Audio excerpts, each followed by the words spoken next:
Good morning, Joel. Joel Klatt, Fox College Football mock NFL Network drafter Thursday. extraordinaire. Yeah, just tremendously moving up in the world of sports. Hi, Joel. How are you? I'm good, John. How are you? I thought I would start this off with a little bit of, a little bit of antagonism, because that's generally what we've needed over the years. I mean, you walked yourself right into the yips right there. I know. I told you I had the yips. That's kind of how I've been feeling. All right. Salk, how you doing, man? We're going to have such a fun time. This is going to be good. This is going to be good. I was doing good until John Schneider. Why not anymore? Did you hear John Schneider yesterday say that the offensive line problems are just a lazy narrative? Like, what? Come on, this can't be real. That can't be real. I did. That was interesting. I mean, it's one way to look at it if you think of it that way.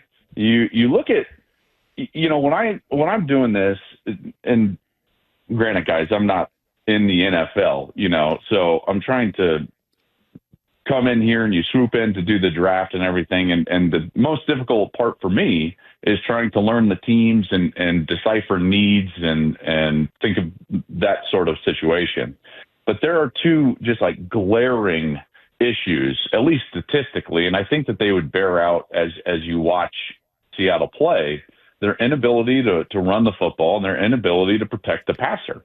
And granted, I did not give them an offensive line in my final mock in the first round, but I did go with a tight end who I think is offensive line adjacent. Mm-hmm. But yeah, those are areas that have to. It's like, hey, inflation isn't transitory.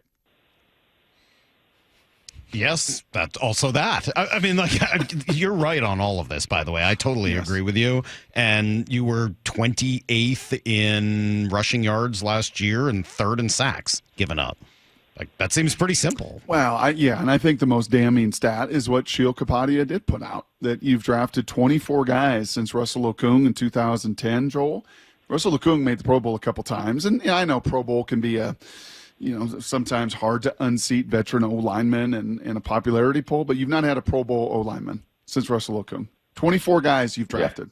Yeah. None of them developed into Pro Bowl caliber players. For you, they went on some elsewhere. Let's face it, Brock, like the really good Seattle teams under Pete that were, winning Super Bowls and then threatening to win Super Bowls, they did their damage on the ground. Mm-hmm.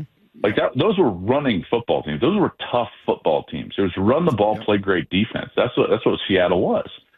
And in a large degree, that's still what you have to be, unless you have a generational top 3-4 quarterback taking snaps. So if you don't have that, you better be sound in those foundational old school football areas. And and I don't know if Seattle is right now. They are not, and they need to get back there, which is interesting why John would have that take. So he's generally really good, but why Colston Loveland? Why go tight end with the number 18 pick if you're Seattle? As I was going through the process of this final mock, Seattle was not a team I had a great feel for. Some of these players that I have, to certain teams and organizations are based on really good intel. And so I put them there. And then you're starting to fill in some like needs, best player available. And I get to this selection at 18. And to be honest, like I said, I don't have a great feel for what Seattle is going to do. But I started thinking of Mike McDonald looking at the board and seeing Colston Loveland. And I think that the best value player in that scenario at 18, if he was still available, is Colston Loveland. Now, that would still leave Kenneth Grant on the board, which maybe they would go with Kenneth Grant. Maybe they would go Josh Simmons from Ohio State, who right now it looks like has done really well from a medical perspective after that patella tear, versus Oregon, who was playing great football, tore that patella in October, hasn't played since. Maybe it's Josh Connerly from Oregon. Those are all guys that would still be on the board and probably fit positions of need.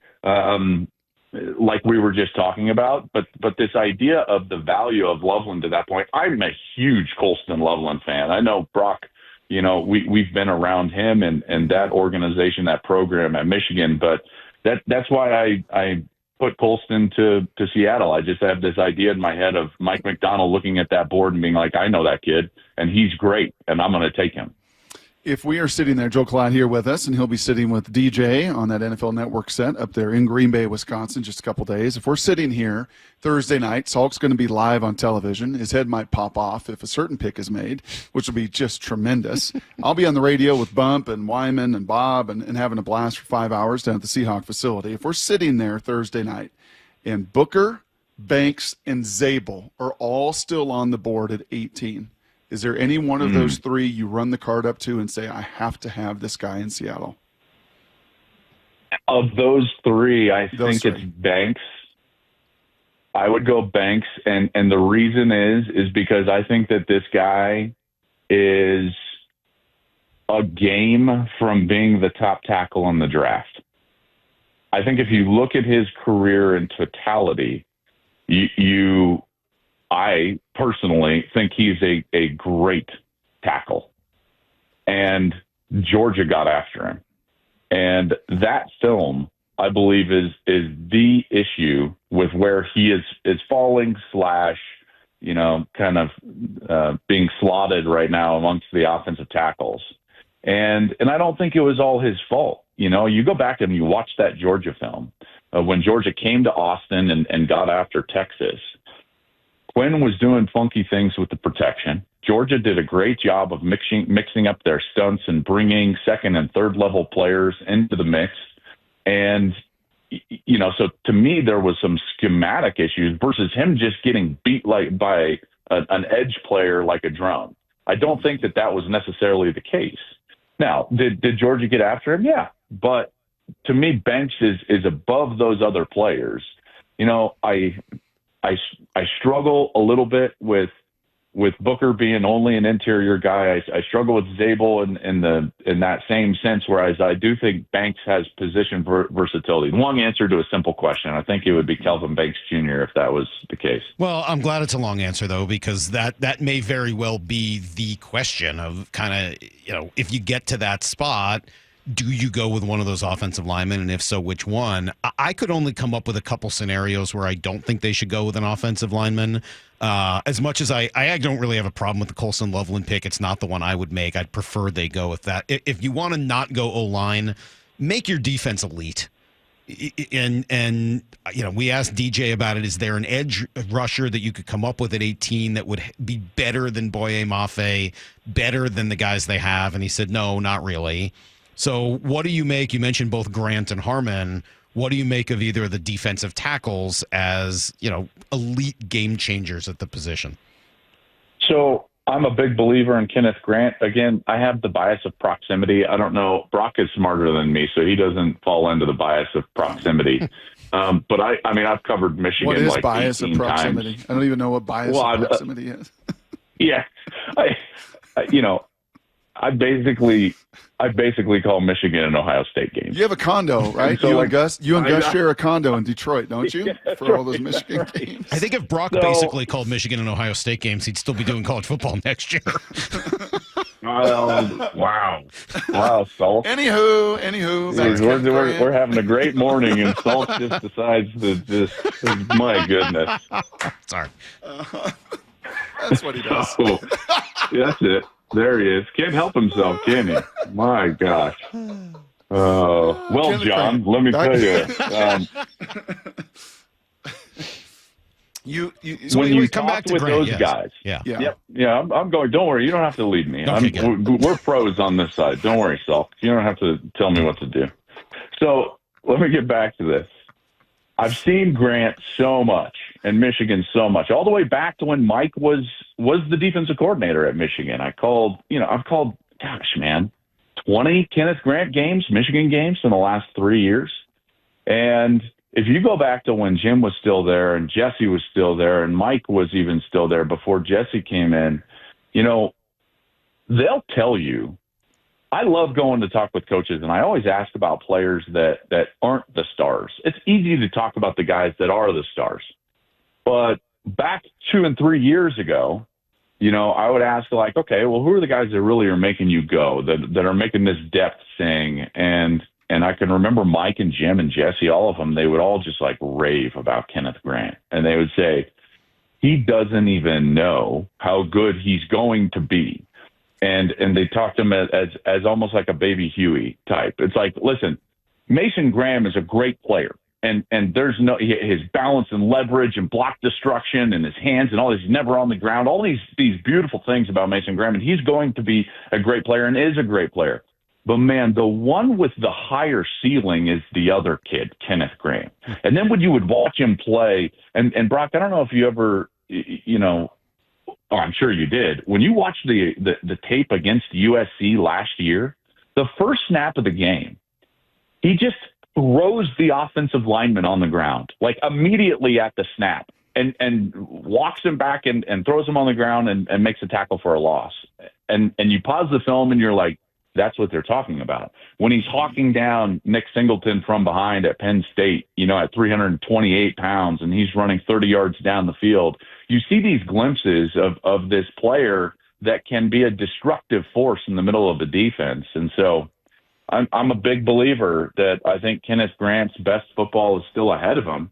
And we might be looking up 5, 6, 7 years from now and saying to ourselves, hey, Kenneth Grant's a top 2 or 3 defensive tackle in the National Football League. And those guys are game wreckers from the inside out. You mentioned proximity of bias, and I fall into this camp with a certain wide receiver this year. Saw him twice. Went into the game thinking, I can't wait for this. Travis Hunter, T-Mac, they're going to go at it and everything else. And then, well, not great the first time, but he gets ASU. He gets a rival. Let me see him against ASU later in the year. And both times, Joel, it was one of the most underwhelming, both performances of Tetairoa McMillan this season when I saw him in person. And very polarizing. I think in my 16 years of doing this with Salk, I don't know if I've ever been as adamant against somebody, and yet all I see is him mock after mock after mock after mock to the Seattle Seahawks. What am I missing? Well, nothing, because you saw what you saw, and you've got to stand by what you believe. I've learned that over the years. Early when I started covering the draft, I would talk myself off of players or into players based on what others thought. Yep. And, at times you've got to think of yourself. You're like, listen, I've got to talk myself into my own opinion. Kind of like picture yourself as Salk, like he has his giant head and you're just like the confidence that Salk brings. Mm-hmm. You got to have that about like your opinion of these players, and just don't let anyone talk you off of it. So that would be my first piece of advice is just think of the giant ego sitting across from you on that screen every single day, and really, like fortify your own opinion. But Tetairoa McMillan, to more specifically answer your question, I think Brock, what people fall in love with is the uncoachables. You can't coach someone to be bigger. You can't coach someone to have those types of instincts and ball skills in a 50-50 situation. And you hope that you can motivate them or teach them to be more polished route runners, care about the game more or something along those lines. But those intangibles or uncoachables that you can't change, it's like buying real estate. You can't change a home's location. Well, this guy rolls in there and he's got that big frame. And so many NFL guys will talk to you about late in the season, playoff football. You need big receivers make plays. And obviously Julian Edelman and Cooper Kupp were rule breakers in that respect. But I think that's what they see. I don't disagree with you. I just don't, and I don't think he loves football, which is an issue. Seems like a big issue. I give you a lot of kudos. You didn't fall in, for somebody who's not following the Seahawks every day, you didn't fall into the easy trap of saying they lost DK Metcalf, so they obviously now need a wide receiver and they should draft Tetairoa McMillan. That to me has been the ultimate, if you want to talk about lazy narrative around the NFL, that to me has been the laziest. Like, the reason you move on. Is there a player that you think that the fan base would be most excited about? For the Seahawks to draft at 18? I don't know. I mean, Salk, Cincinnati. I guess we'll just talk about Cincinnati right now. My goodness. We talked for, what is this now? We've talked for 17 minutes about the Seahawks, and now? I don't think there is. No, I don't think there's one player, because the things that they should do there are grinder type players, like drafting, any of those three guys Brock mentioned on the offensive line. Probably the right thing to do. I don't know whether that unifies the fan base, but I think for the first time, this fan base is legitimately frustrated about any conversation that doesn't involve the trenches. There's just, you need to earn the right to draft a wide receiver. You need to first take care of the foundation of your house, and then, like Brock always likes to say, the way you like to earn the right to rush the passer, you get to earn the right to draft a wide receiver or a corner. You did that 2 years ago in the first round. Now you need to draft big people and get better where it matters. I would say this about Seattle. They're in a great position in this draft, and I think you guys would agree with this. There's only two teams with more picks. I think it's like Baltimore and I think, San Francisco. Each have 11 selection. I think Seattle has 10 selection, if I'm not mistaken. Yep. And a lot of those are in those roster building rounds, 2 through 4, maybe even extended to 5. You get those guys. And I will say, and I'm sure if you've had DJ on, which I'm sure you have, this is a starter draft. It might not be a star draft, but it's a starter draft. And so I think we fall into, whether it's, the media or fan bases, we fall into this idea that you're building your team only with your first round draft selection. And that's the guy that we all talk about and you have to hit on, and so on and so forth. And yet, if you're in the building, you would be talking a lot about having 2 2s, 2 3s, a 4, 2 5s. And that's what Seattle has. And so you've got all these picks. So for instance, you're going to pick at 18, but yes, then you're going to have 50, 52, 82, 92, 137, 172, and 175.